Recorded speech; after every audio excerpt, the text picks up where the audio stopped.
My dear student of class 12, second year সকল ছাত্রছাত্রী, I hope you are well. I am also well by the grace of Allah. আজ বেশ অনেকদিন পর আমি আবার তোমাদের মুখোমুখি হলাম একটি নতুন চ্যাপ্টারের ক্লাস নেওয়ার জন্য। আজকের এই চ্যাপ্টারটি অত্যন্ত গুরুত্বপূর্ণ বাস্তব জীবনে এবং তোমার ইন্টারমিডিয়েটে পরীক্ষার জন্য। যারা ভালো ছাত্রছাত্রী যারা ভালো রেজাল্ট করতে চাও এবং ভবিষ্যতেও ভালো কিছু করতে চাও, তাদের জন্য এই চ্যাপ্টারটি অত্যন্ত গুরুত্বপূর্ণ। তাহলে এই চ্যাপ্টারটি হলো তোমাদের বইয়ের পঞ্চম চ্যাপ্টার। এরপরে আরেকটি চ্যাপ্টার আছে, সেটা ষষ্ঠ চ্যাপ্টার। ষষ্ঠ চ্যাপ্টার শেষ চ্যাপ্টার এবং কম্পারেটিভলি সহজ চ্যাপ্টার। তোমাদের বইয়ের মধ্যে 6টি চ্যাপ্টার আছে, তার মধ্যে আমি বলি গুরুত্বপূর্ণ এবং কঠিনতম চ্যাপ্টার হলো দুইটি, একটি হলো তৃতীয় আর একটি হলো ষষ্ঠ চ্যাপ্টার। তাই আশা করি তোমরা তৃতীয় চ্যাপ্টার যারা আমার ক্লাসগুলো ফলো করেছ বা নিজেরা চেষ্টা করেছ, তারা অনেকটাই বোধগম্য হয়েছ বা অনেকটাই সাকসেস হয়েছ বা অনেকটাই তোমাদের কাছে সহজ মনে হবে। আর এখন যে চ্যাপ্টারটি, পঞ্চম চ্যাপ্টারটি, এই চ্যাপ্টারটি তাদের জন্যই সহজ হবে যারা এই চ্যাপ্টারের ব্যাপারে সিরিয়াস, অর্থাৎ তোমাকে ক্লাস করা, প্র্যাকটিস করা এবং অনুশীলন করা বা পড়া, এই সবগুলো ব্যাপারে যদি তুমি গুরুত্বপূর্ণ হও, মানে অ্যাক্টিভ হও বা সিরিয়াস হও, তাহলে তুমি পঞ্চম চ্যাপ্টার থেকে প্রশ্ন আনসার করতে পারবে এবং 2টি প্রশ্ন আনসার করতে পারবে। তোমার একমাত্র তৃতীয় এবং পঞ্চম এই 2টি চ্যাপ্টারই 2টি করে প্রশ্ন থাকে, আর বাকি সব চ্যাপ্টার থেকে তোমার 1টি করে প্রশ্ন দেওয়ার সুযোগ থাকে। তো সার্বিক বিবেচনায় এবং বাস্তবতার নিরিখে পঞ্চম চ্যাপ্টার তোমাদের জন্য, মানব জীবনের জন্য, ক্যারিয়ারের জন্য, আধুনিক বিশ্বের জন্য অত্যন্ত গুরুত্বপূর্ণ চ্যাপ্টার। কেন এই চ্যাপ্টারটি অত্যন্ত গুরুত্বপূর্ণ? এই চ্যাপ্টারের নাম হলো প্রোগ্রামিং ভাষা বা প্রোগ্রামিং ল্যাঙ্গুয়েজ। অর্থাৎ এই চ্যাপ্টারে তুমি প্রোগ্রামিং সম্বন্ধে ধারণা পাবে এবং ছোটোখাটো প্রোগ্রাম তুমি করতে পারবে। আর ভবিষ্যতে চাইলে এই প্রোগ্রামের উপর ভিত্তি করে বা এই চ্যাপ্টারের উপরে ভিত্তি করে তুমি একসময় সফটওয়্যার ইঞ্জিনিয়ার হতে পারবা বা প্রোগ্রামিং ইঞ্জিনিয়ার হতে পারবা বা বিশ্বের নতুন কোনো প্রোগ্রাম শিখে নিজেকে বিশ্বের মুখে প্রস্ফুটিত করতে পারবা, তাক লাগাইতে পারবা। নতুন কিছু করতে চাইলে তুমি এই চ্যাপ্টার উপর তোমাকে নির্ভরশীল হতে হবে। অর্থাৎ আইসিটির জগতে, কম্পিউটার জগতে তুমি যদি গুরুত্বপূর্ণ কোনো অবদান রাখতে চাও, তাহলে তোমাকে প্রোগ্রামিংয়ের ভাষা এবং প্রোগ্রামিং শিখতে হবে। আমার এতক্ষণ আলোচনার বিষয়বস্তু হলো পঞ্চম চ্যাপ্টার আমাদের কাছে অত্যন্ত গুরুত্বপূর্ণ চ্যাপ্টার। কাজেই এই চ্যাপ্টারে আমরা অধিক সময় দেব, অধিক ক্লাস নিব, অধিক মনোযোগী হব। তা আসা যাক আমাদের আলোচনায়। আজকে আলোচনায় আমরা খুব কঠিন বিষয় যাব না। এই আলোচনাটা যারা শুনবা এবং বাসায় আধা ঘন্টা 1 ঘন্টা যদি একটু মনোযোগ সহকারে পড়ো, তাহলে এই চ্যাপ্টারটা বুঝে যাবে এবং এর পরবর্তীতে যদি আবার তুমি এটার উপরে 1 ঘন্টা সময় দাও, তাহলে এই চ্যাপ্টার থেকে তুমি এই চ্যাপ্টারের প্রথম দিক থেকে, অর্থাৎ আজকের ক্লাস থেকে তুমি 1টি প্রশ্ন আনসার করতে পারবে। তা আজকে চ্যাপ্টারের বিষয়বস্তু হলো প্রোগ্রামিং চ্যাপ্টার বা প্রোগ্রামিং ল্যাঙ্গুয়েজ বা প্রোগ্রামের ভাষা। প্রোগ্রামের ভাষা সম্বন্ধে বলতে গেলে আমি সর্বপ্রথম তোমাদের বলবো প্রোগ্রাম কি, হোয়াট ইজ প্রোগ্রাম। আমরা প্রোগ্রাম শব্দটার সাথে অনেকেই পরিচিত, যারা কম্পিউটার নিয়ে গবেষণা করে না, লেখাপড়া করে না, আইসিটি পড়ে না, তারাও অনেক সময় শব্দটা ব্যবহার করে।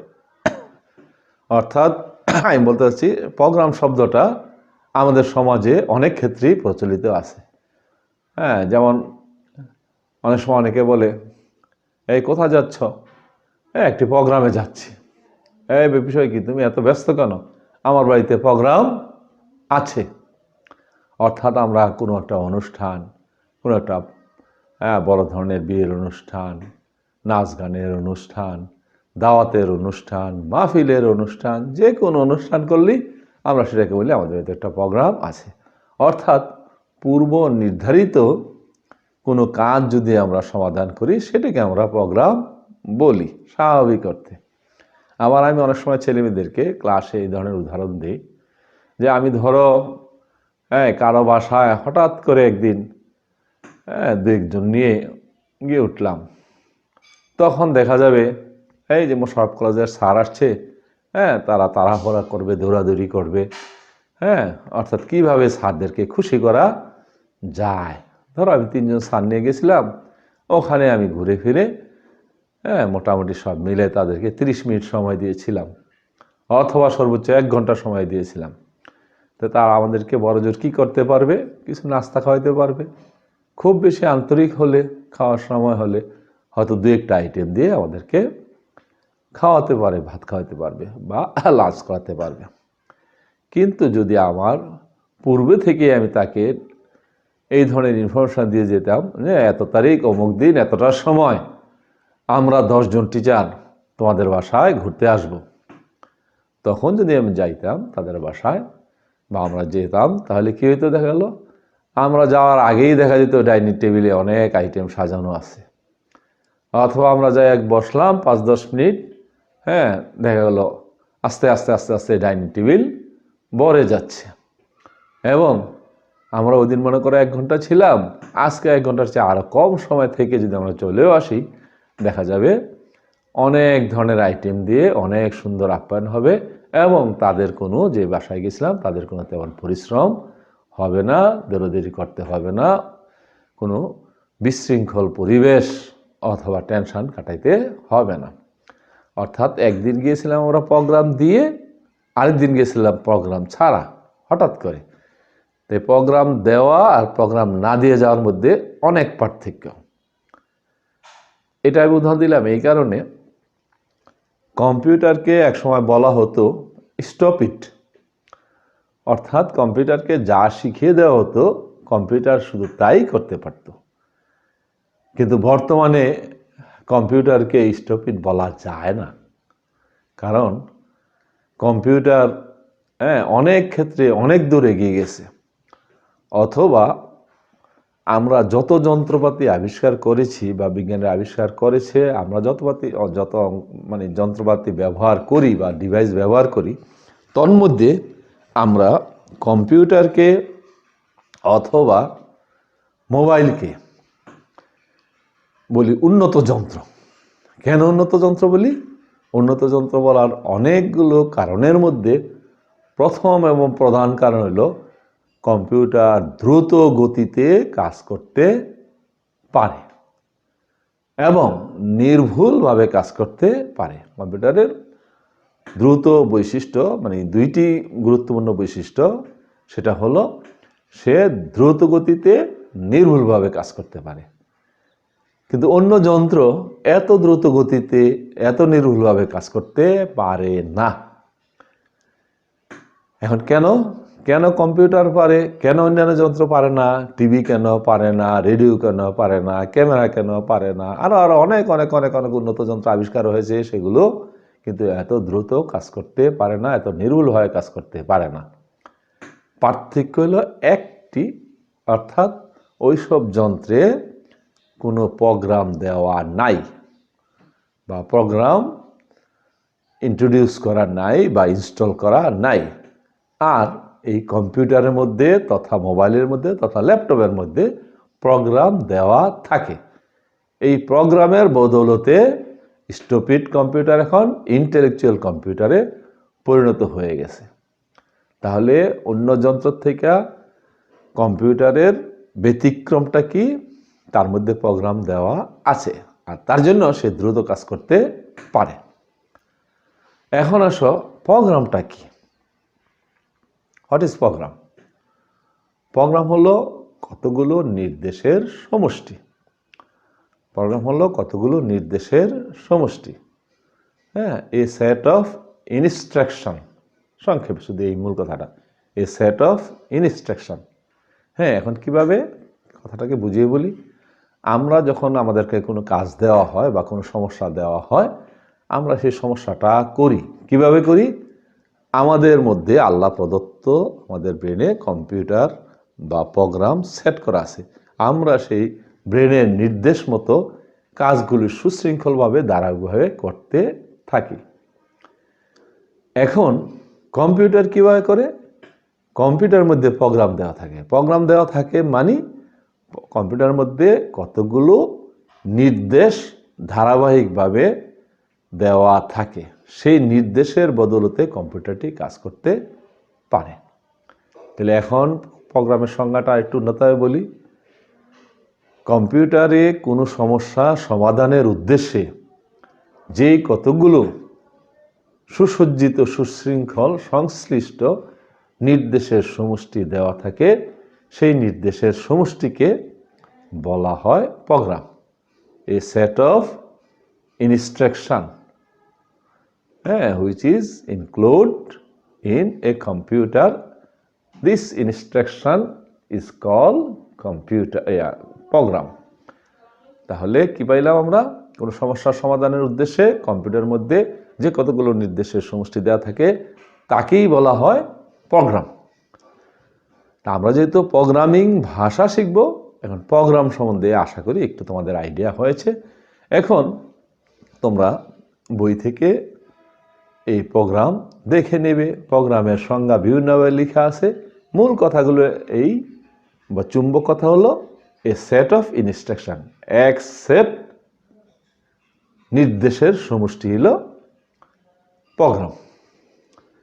এখন আমাদের চ্যাপ্টারের নাম তো হলো প্রোগ্রামিং ল্যাঙ্গুয়েজ। প্রোগ্রামিং ল্যাঙ্গুয়েজ অর্থাৎ প্রোগ্রামিংয়ের ভাষা বা প্রোগ্রামের ভাষা। তাহলে প্রোগ্রামের ভাষা কি বা কম্পিউটারের ভাষা কি? আমি বলি প্রোগ্রামের ভাষা যেটা, কম্পিউটারের ভাষাও সেটা। আমি এইভাবে বলি, বাঙালির জন্য বাংলা ভাষা, ইংরেজের জন্য ইংরেজ ভাষা, ঠিক আরবভাষীদের জন্য আরবি ভাষা। এরকম প্রত্যেকটা ভাষাভাষী লোকের জন্য আলাদা আলাদা একটা ভাষা আছে। ঠিক কম্পিউটারের জন্য এরকম একটা ভাষা আছে, সেটাকে বলা হয় কম্পিউটারের ভাষা। আর এই কম্পিউটারের ভাষা লেখার জন্য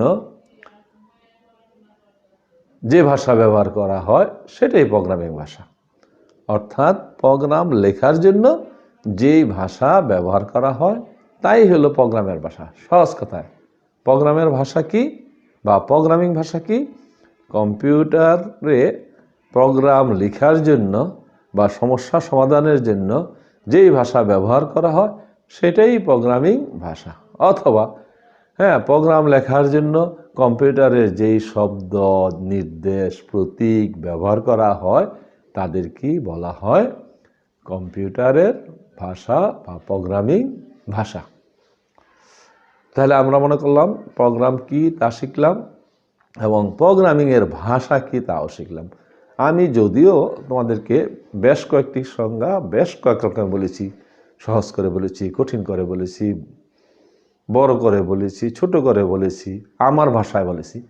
তোমরা বই থেকে দেখে তোমাদের মন মতো যে কোনো একটি সংজ্ঞা সুন্দরভাবে টোটস্থ, মুখস্থ, কণ্ঠস্থ করে নিবা বুঝার পরেও। তাহলে আমাদের দুইটি বিষয় এতক্ষণে আলোচনা হলো, হোয়াট ইজ ল্যাঙ্গুয়েজ বা programming language and what is program. Program কি, প্রোগ্রামের ভাষা কি। আসো তারপরে কি বলা যায়, প্রোগ্রামের ভাষা সমূহকে বা প্রোগ্রামের কৃত্রিম ভাষা সমূহকে 5টি প্রজন্মে বা 5টি ভাগে ভাগ করা হয়েছে। 5টি ভাগে ভাগ করা হয়েছে, যাদেরকে বলা হয় 5টি প্রজন্ম। তো 5টি প্রজন্মের নাম কি? সহজ। প্রথম প্রজন্ম, দ্বিতীয় প্রজন্ম, তৃতীয় প্রজন্ম, চতুর্থ প্রজন্ম, পঞ্চম প্রজন্ম। একবার শুনলেই প্রজন্মগুলো বলা যাবে। হ্যাঁ, প্রথম থেকে পঞ্চম, প্রথম প্রজন্ম, দ্বিতীয় প্রজন্ম, তৃতীয় প্রজন্ম, চতুর্থ প্রজন্ম, পঞ্চম প্রজন্ম। ইংরেজিতে বললে প্রজন্মকে বলা হয় জেনারেশন। তাহলে কি দাঁড়াইলো? জেনারেশন লাগাই দিবা। First generation, second generation, third generation, fourth generation, fifth generation. হয়ে গেল জেনারেশন। এখন জেনারেশনগুলো কখন কোনটা আবিষ্কার হয়েছে, এটা কাছাকাছি সময়কে একটা নির্দিষ্ট টাইম দেওয়া হয়েছে। সেই টাইমগুলো কি এখানে আমি লিখেছি একটু। আমি এই লিখে দিয়ে আজকে তোমাদের আলোচনা শেষ করে দিব। প্রথম প্রজন্ম কোন সালে শুরু হয়েছে? 1945 সালে। তারপরে প্রজন্ম 50 সালে, তারপরে 60 সালে, 70 সালে, 80 সালে। এর কাছাকাছি একটু এদিক সেদিক অনেক বই লিখতে পারে। মনে রাখার সুবিধার্থে যেভাবে আছে সহজভাবে আছে। প্রথমটা 45, 50, 60, 70, 80। পঞ্চম পর্যন্ত সনগুলো আমাদের এসে গেল। কোনো প্রশ্ন যে শর্ট প্রশ্ন আছে, হ্যাঁ, যে প্রথম প্রজন্মের ভাষা কোন সালে আবিষ্কার হয়েছে, একবার চাইলেই মনে থাকবে। হয়ে গেল আমাদের প্রজন্মের নাম, প্রজন্মের সাল। এখন আসো, প্রথম প্রজন্মের ভাষাকে আবার কি বলা হয়? প্রথম প্রজন্মের একটি ভাষা আছে, তাকে বলা হয় যান্ত্রিক ভাষা। অনুরূপভাবে দ্বিতীয় প্রজন্মের একটি ভাষা আছে, তাকে বলা হয় অ্যাসেম্বলি ভাষা। তৃতীয় প্রজন্মের অনেকগুলো ভাষা আছে, এদেরকে একসাথে বলা হয় উচ্চ স্তরের ভাষা। তাহলে বোঝা যাইতেছে উচ্চ স্তরের ভাষা, এরপরটা অতি উচ্চ স্তরের ভাষা। তাইলে এগুলো হলো নিম্ন স্তরের ভাষা। যান্ত্রিক ভাষা নিম্ন স্তরের ভাষা, অ্যাসেম্বলি ভাষা নিম্ন স্তরের ভাষা। যেহেতু এটা উচ্চ স্তরের ভাষা, স্বাভাবিক নেমে এটাকে বলতে হবে নিম্ন স্তরের ভাষা। এরপরটা অতি উচ্চ স্তরের ভাষা। তারপরটা হলো স্বাভাবিক ভাষা বা ন্যাচারাল ভাষা। হ্যাঁ, ইংরেজিতে তুমি বলতে চাও, হ্যাঁ, যান্ত্রিক ভাষা মানে কি? মেশিন ভাষা। অ্যাসেম্বলি ভাষা বাংলা ইংরেজি একই লেখা হয় বইয়ে। উচ্চ স্তরের ভাষা কর্তারও high level language, very high level language. স্বাভাবিক ভাষা বাংলা, ইংরেজি করলে ন্যাচারাল ল্যাঙ্গুয়েজ। হয়ে গেল, নাম হয়ে গেল, বাংলা ইংরেজিতে সাল হয়ে গেল। হ্যাঁ, মোটামুটি আমরা ভাষা সম্বন্ধে একটু ধারণা পেয়ে গেলাম। এইগুলোর সম্বন্ধে আমি একটু একটু ধারণা দিচ্ছি, তোমরা বই থেকে বাকিটা শিখে নিবে, পড়লেই বুঝবা। এখানে বিশেষ আলোচনা করে সময় নষ্ট করার প্রয়োজন নেই। যান্ত্রিক ভাষা, প্রথম কম্পিউটারের জন্য যেই ভাষা আবিষ্কার হয়েছে, লেডি অগাস্টা যেই ভাষা আবিষ্কার করেছে, হ্যাঁ, তার পুরো নামটাও জেনে নিবা। সেই ভাষাই হইল যান্ত্রিক ভাষা। আবার আরো সহজে বলতে পারো, যেই ভাষা যন্ত্র সরাসরি বুঝে সেটাকেই যান্ত্রিক ভাষা বলে। মেশিন যেই ভাষা বুঝে সেটাকে বলে মেশিনের ভাষা। এই ভাষা সম্বন্ধে সুবিধা অসুবিধা বর্ণনা অনেক আছে, বইয়ে শিখে নিবা। আমি সংক্ষেপে একটু বলবো। যান্ত্রিক ভাষা যন্ত্র সহজে বুঝতে পারে, সরাসরি বুঝতে পারে। এটাই যান্ত্রিক ভাষার সবচেয়ে বড় সুবিধা। হ্যাঁ, এখন প্রশ্ন আসে, যান্ত্রিক ভাষা কেন বুঝতে পারে? যন্ত্র যান্ত্রিক ভাষা বুঝতে পারে কেন? স্বাভাবিক নিয়মে মানুষের ভাষা মানুষে বুঝতে পারে, যন্ত্রের ভাষা যন্ত্রে বুঝতে পারবে। এরপরও কেন থেকে যায়, তার বুঝাইয়া বলেন। বুঝাইয়া বললে, কম্পিউটার তোমরা জানো শুধু বুঝে 0 আর 1, অফ আর অন, হা আর না। তাইলে এই যান্ত্রিক ভাষায় শুধু থাকে 0 আর 1, যার জন্য কম্পিউটারের বুঝতে আর কোনো সমস্যা হয় না। তাকে বুঝাই দিতে হয় না, অনুবাদ করে দিতে হয় না, ট্রান্সলেট করে দিতে হয় না। আর বাকি যত ভাষা আছে সেগুলো কম্পিউটার সরাসরি বুঝতে পারে না। তবে প্রশ্ন আসতে পারে, স্যার তাহলে এই ভাষাগুলোর আবিষ্কার করার দরকার ছিল কি? বিভিন্ন প্রয়োজনে দরকার হয়েছে, এর ভিতরে কিছু প্রয়োজন আমি বলি। যান্ত্রিক ভাষা শুধু 0 আর 1 দিয়ে লেখা হয়, এটা যন্ত্রের ভাষা, এটা যন্ত্রের জন্য বোঝা সহজ, অর্থাৎ কম্পিউটারের জন্য এটা সহজ ভাষা। যেমন আমি বাঙালির জন্য বাঙালি ভাষা সহজ, কিন্তু ইংরেজি আমার তো সহজ না। আবার ইংরেজিদের সহজ, আমার ভাষা তো ইংরেজিদের সহজ না, ট্রান্সলেট করে দিতে হয়। তো বাকি ভাষাগুলো আমাদের বুঝতে সুবিধা। হ্যাঁ, মানুষ যেহেতু প্রোগ্রামগুলো রচনা করবে, এই মানুষের অর্থাৎ ম্যানুয়াল কাজ করার জন্য এই ভাষাগুলো যান্ত্রিক ভাষার চেয়ে সহজ, সুবিধাজনক। ওই চিন্তা করে যান্ত্রিক ভাষা লিখতে যেতে কষ্ট হয়, বুঝতে যেতে কষ্ট হয়, তার অ্যাসেম্বলি ভাষা আবিষ্কার হয়েছে। অর্থাৎ এখানে 0 আর 1-এর সাথে আরও কিছু চিহ্ন যোগ করা হয়েছে। তখন দেখা যায় যে না, এটার চেয়ে এটা একটু বুঝতে সুবিধা হয়। কম্পিউটারে বুঝতে অসুবিধা হয়, কিন্তু মানুষের বুঝতে সুবিধা হয়, কাজ করতে সুবিধা হয়।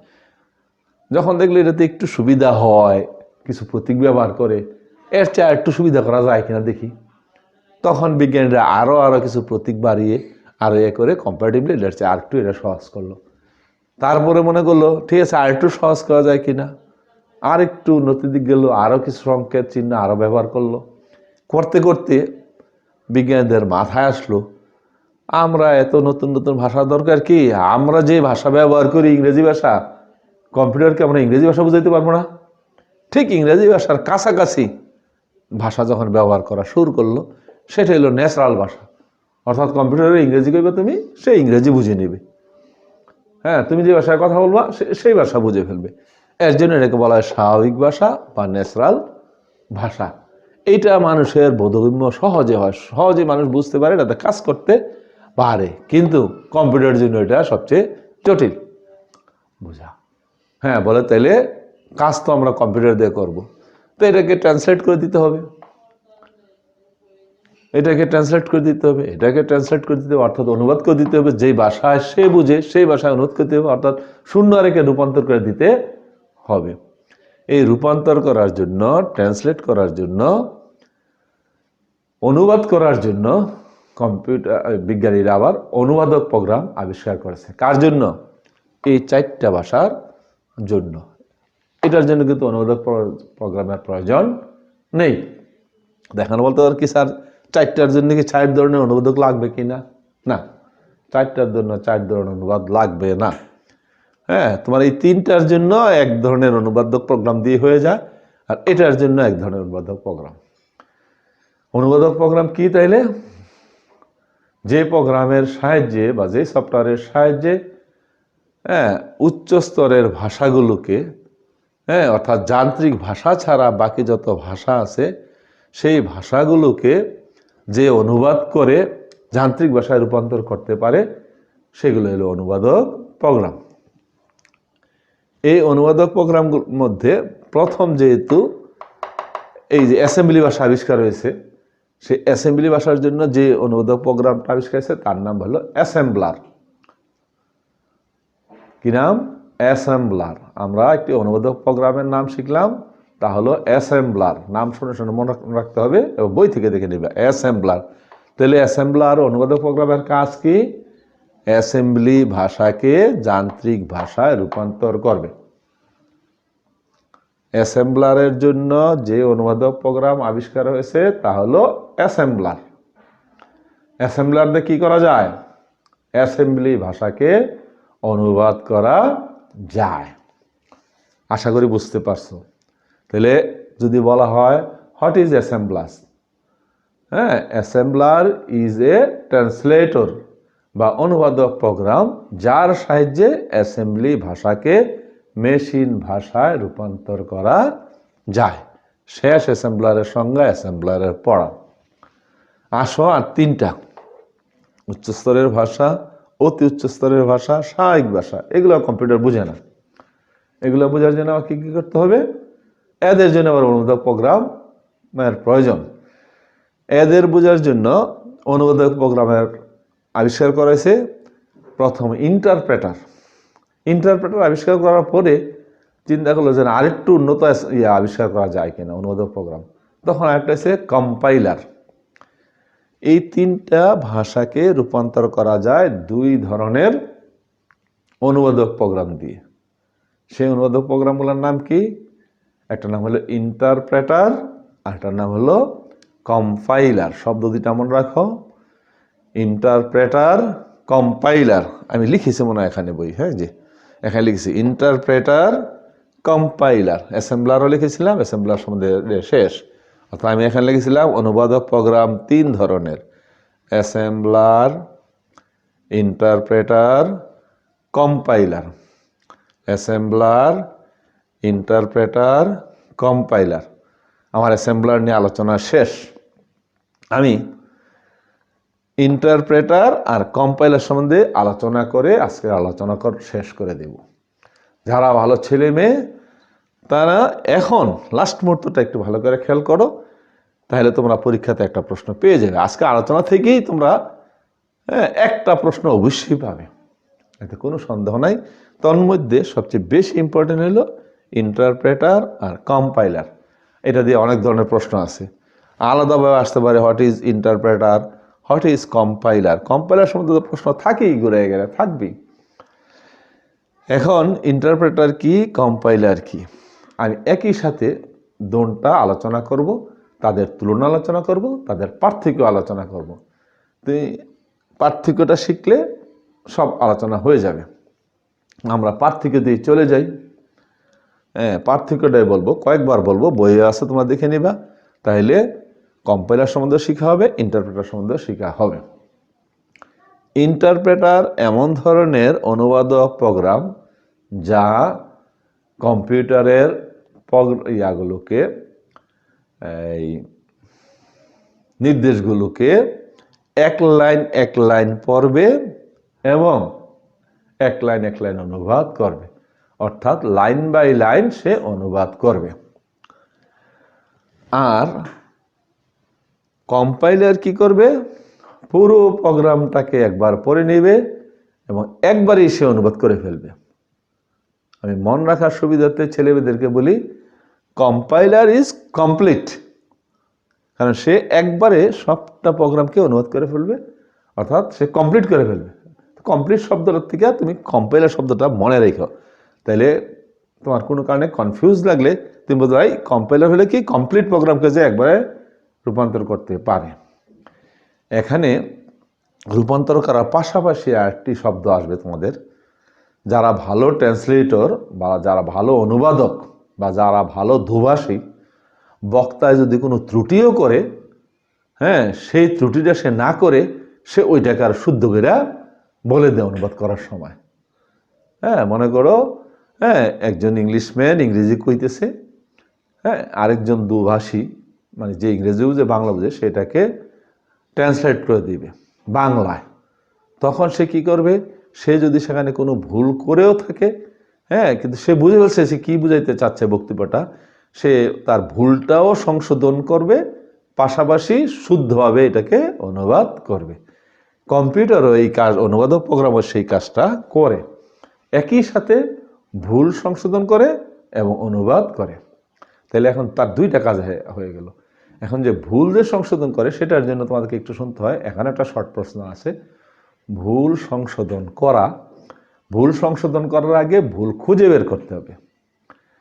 ভুল খুঁজে বের করাকে বলা হয় তোমার ডিবাগ। শব্দটা হলো ডিবাগ। আমি ক্লাসের শেষের দিকে এসে পড়ছি, তোমাদের শব্দটা এদিকেই লিখি, ডিবাগ।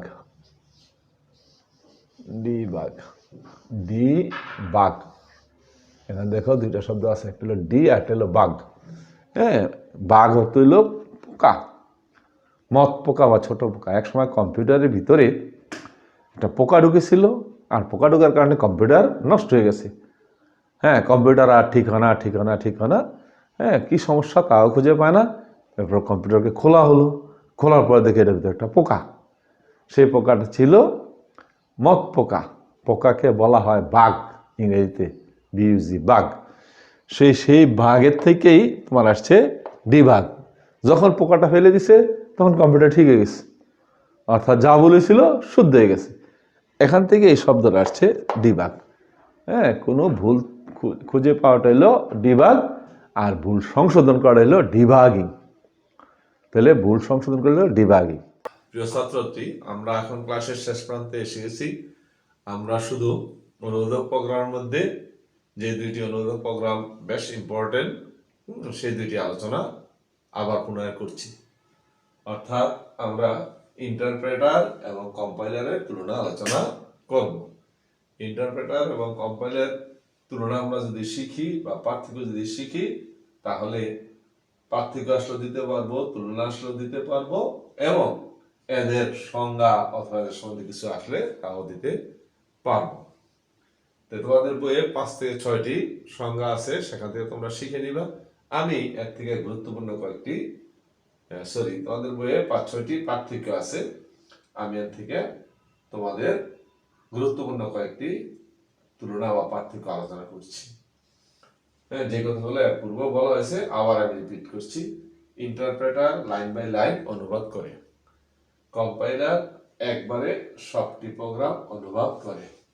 যেহেতু ইন্টারপ্রেটার লাইন বাই লাইন অনুবাদ করে, তার জন্য সে ভুলগুলো দ্রুত ধরতে পারে, কিন্তু পুরো প্রোগ্রাম তার অনুবাদ করতে সময় বেশি লাগে। আর কম্পাইলার যেহেতু একসাথে সবটা প্রোগ্রাম কম্পাইল করে অর্থাৎ অনুবাদ করে, তার জন্য তার সময় কম লাগে। তো আলোচনা দেখা যাচ্ছে ইন্টারপ্রেটার আর কম্পাইলারের মধ্যে তুলনা বললে কম্পাইলার উন্নত। তোমাকে দুইটার মধ্যে চুজ করতে বললে তুমি স্বাভাবিকভাবে কম্পাইলারকেই চুজ করবে। তবে কম্পিউটার ইন্টারপ্রেটার থেকে দামে বেশি, আধুনিক। তো যাই হোক, আমরা কম্পাইলার আর ইন্টারপ্রেটারের হালকা আলোচনা করলাম। তোমরা বই থেকে এই পার্থক্যগুলো শিখে নিবে। এর মধ্যে 6টি বা 5টি এক এক বই এক রকম দেখা আছে, তোমরা তার থেকে 4টি বা 5টি খুব সুন্দরভাবে শিখে নিবে।